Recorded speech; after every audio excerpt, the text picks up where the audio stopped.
Bonsoir à tous. Au lendemain du premier tour des élections municipales, il n'y aura pas de fusion à Dijon. Le candidat écologiste Michel Aberstro, éliminé au premier tour, a décliné la proposition de la socialiste Nathalie Kunders de rallier sa liste pour le second tour. Madame Kunders ne nous a pas fait de proposition d'inflexion de sa politique sur la gauche et sur l'écologie, a dénoncé le candidat.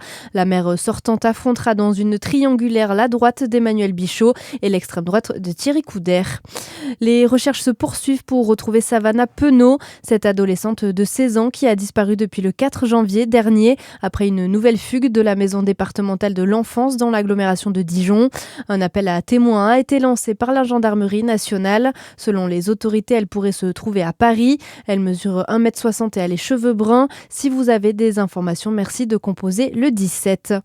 Un village jurassien veut sauver son école. La commune de Montain vient de lancer une campagne participative pour obtenir le budget nécessaire pour financer les travaux de rénovation de l'établissement scolaire. Le coût est estimé à près de 340 000 € et malgré les subventions, la commune manque de 30 000 €.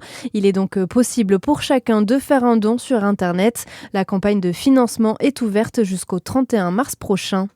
Dans le reste de l'actualité, le trafic du tabac se diversifie en France par la vente à la sauvette dans les commerces et épiceries ou encore sur les réseaux sociaux.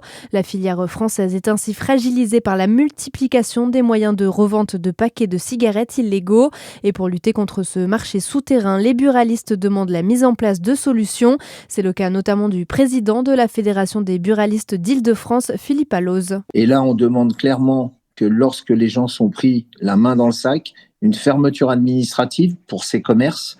Et dans le futur, c'est encore une avancée qui doit être peut-être optimisée, c'est que toutes les forces de l'ordre en présence, qu'il puisse y avoir, pour les forces nationales, c'est déjà le cas, mais pour les forces municipales, une possibilité de saisie de ces produits.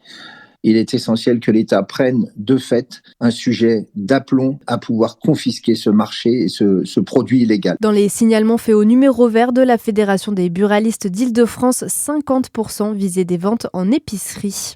Clap de fin pour les Jeux paralympiques. Une cérémonie se tient ce soir dans la station de Chamrousse en Isère.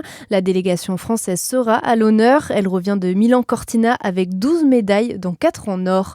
Et puis en foot, les joueurs du PSG sont arrivés à Londres aujourd'hui avant leur match en Ligue des Champions demain. Le retour contre Chelsea après leur victoire 5-2 au Parc des Princes mercredi dernier.